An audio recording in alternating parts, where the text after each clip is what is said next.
Good evening and happy hump day and welcome to News 20 at 5. I'm Aaliyah Wilkerson. And I'm Shay Simon. Let's jump right in. Superintendent Rocky Hanna is recommending that the school board reject the applications of 2 charter schools hoping to open its doors to students in 2019. The application went before the Leon County Review Committee last month, and the committee recommended approval, but Hanna went against the recommendation. The school board is expected to take up the issue at its meeting on Tuesday, April 10th. Members will have 2 options. They can either agree with Hanna's recommendation or disagree. If they side with Hanna, the charter schools still have the option to appeal to the Florida Department of Education. Local and state mental health agencies are joining a national legal action against some big drug manufacturers. The agencies are working to recover billions of tax dollars spent on the state's opioid crisis. A lawsuit is expected to be filed Wednesday by the mental health providers in federal court in Tallahassee. This is a part of a nationwide strategy to go after big medicine companies. Several states, cities, and counties across the country have filed similar lawsuits under fraud and federal racketeering laws. An inmate is dead after police say he swallowed 7 grams of cocaine during his arrest. The Pensacola News-Journal reports that the man, who has yet to be identified, died early Tuesday morning after being taken from the Santa Rosa County Jail to a nearby hospital. The man was arrested on Monday night during a traffic stop when the responding officer reportedly saw the man put something in his mouth. Well, 10 years ago, scamming came in the form of card games such as 3-Card Monte, or maybe even stealing someone's credit card number. But now, with the evolution of technology, scammers found a new way. So you may want to beware before you pick up your phone if you don't know who's calling. Decline this offer and be removed from the list. That's the sound of a common call most people get. Goodbye. But one day, the call for Ron Archie wasn't so common. They were telling me they were IRS and I owed back taxes in the amount of $4,000 to $5,000. It's called spoofing. It's when scammers use an app to cover up their phone number using another phone number just to get in contact with you. And according to Tallahassee police officer Damon Miller, it's something that citizens should look out for. So people do that all the time. Just say, hey, well, call the number back if you don't believe me, that it's us. So if it's too good to be true, a lot of times, especially with like sweepstakes, like, oh, you won this free prize, blah, blah, blah. We just need a credit card for you to give us $100 so you can do the down payment, whatever. If it's free, it's free. Ron knows someone who was gypped out of $3,000. And they convinced him to put the money on iTunes gift cards. He believes the best way to avoid getting caught up in a spoofing scam is to be watchful. Local authorities say it's never a good idea to give out any personal information to someone you don't know. Think of it like this: your password is just like your toothbrush, and you wouldn't want to share that. Being aware can start with adding your phone number to the Florida Trade Commission's Do Not Call list. For more information, visit its website at www.ftc.gov. A man was shot after backing into a Leon County Sheriff's Office motorcycle. He has been identified as 26-year-old Garrett Peterson. He was hospitalized with gunshot wounds after the incident. He's being charged with aggravated battery on a law enforcement officer due to fleeing and eluding. Deputy Stephen O'Connor tried to pull over Peterson on Monday when Peterson did not stop and drove off. According to the Leon County Sheriff's Office, Peterson reversed his SUV into O'Connor's motorcycle, and a deputy quickly fired shots into the vehicle, injuring Peterson. We will keep you updated on any other details as this story progresses. A juvenile who was accused of stealing multiple rifles from a residence in Oak Lockney helped Thomas County deputies recover some of those weapons. Our very own Belinda J. Wesley has that story. Belinda, what can you tell us? That's right, Aaliyah. According to the Thomas County Sheriff's Office, deputies recovered around $2,400 worth of firearms on Monday. TCSO says the guns were taken during a burglary on Maddox Road. Late last week, a box that once contained 1,000 rounds of ammunition was also recovered. Deputies say only a few hundred rounds were left in the box. TCSO is now searching for the last stolen gun. We will keep you all informed as we receive more information. That's all I have for you. Now back to you at the desk. Thank you, Belinda. Now, on a lighter note, in front of Tallahassee's Lake Ella lies a community gem, Barb's Gourmet Brittles. I spent some time at the store and found out more about Barb and her brittles. This came about through the grace of God. I never thought I would ever be in business, and especially for something like peanut brittle. A dream, finally her reality. When I tried this brittle, even though I'm not a big candy fan, there was something different about it. And I was like, wow, I want to make this. And that's what ultimately launched her brittle business. A candy store. Tallahassee doesn't have an old-fashioned candy store. Hi, welcome to Barb's. Barb's Gourmet Brittle has been at the heart of Tallahassee for 17 years. The gourmet shop has different flavors of ice cream, cookies, praline, and Barb says the secret recipe to all of her treats is love. For the past years, Anae Drummer has been a loyal customer. She craves the unique selection of homemade treats. They make their own ice cream right here, and I find flavors here that I don't find at any other ice cream place.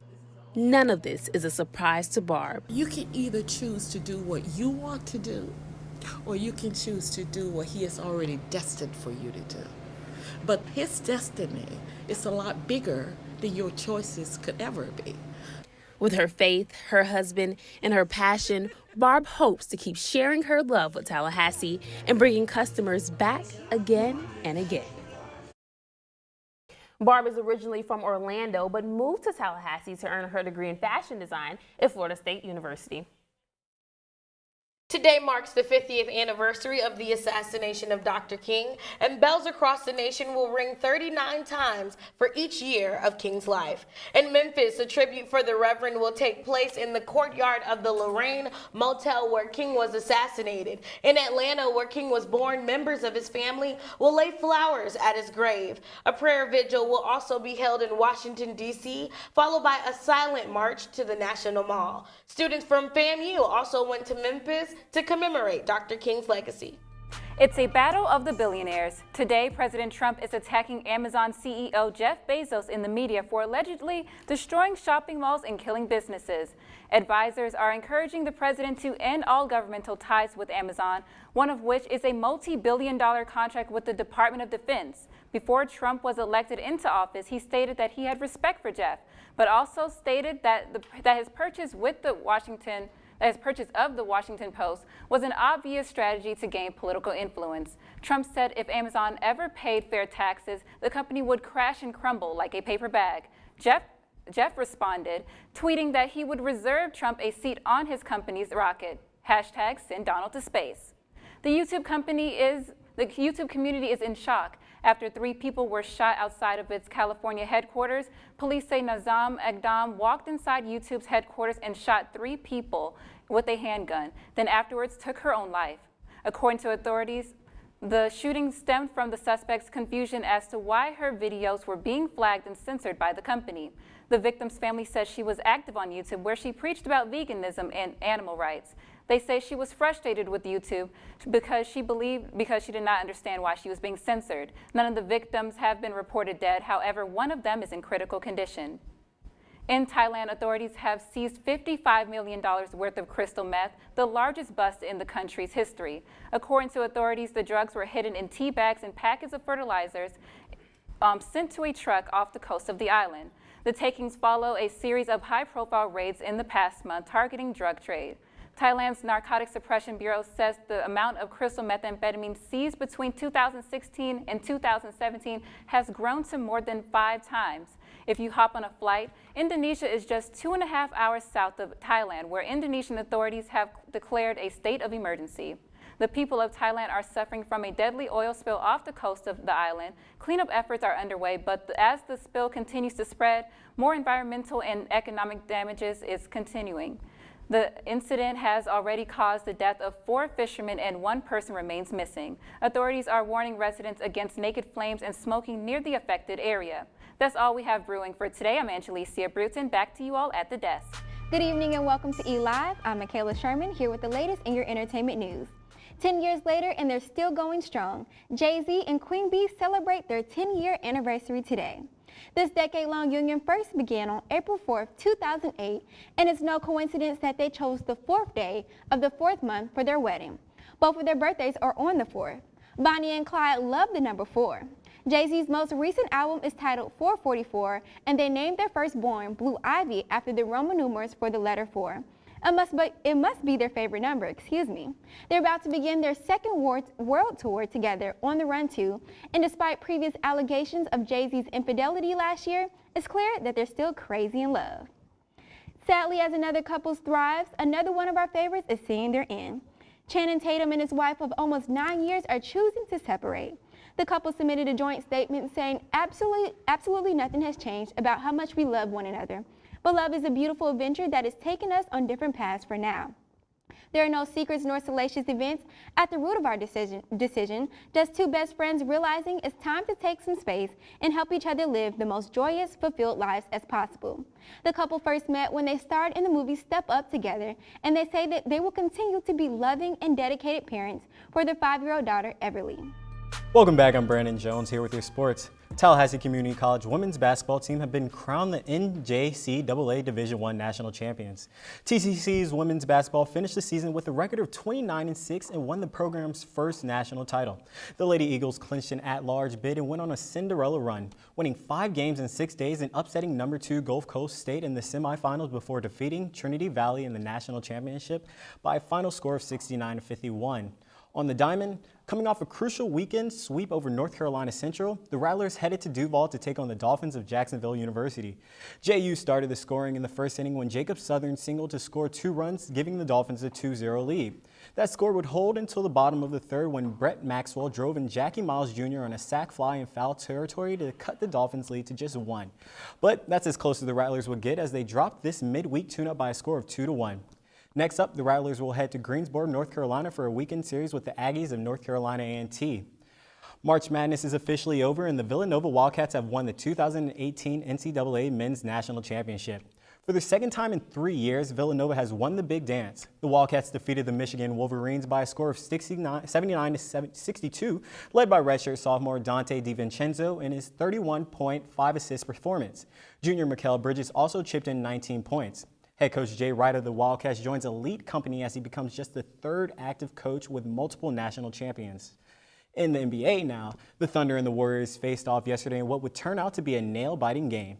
The Warriors outlasted the Thunder's attempt with Durant scoring 34 points, followed by Klay Thompson with 20.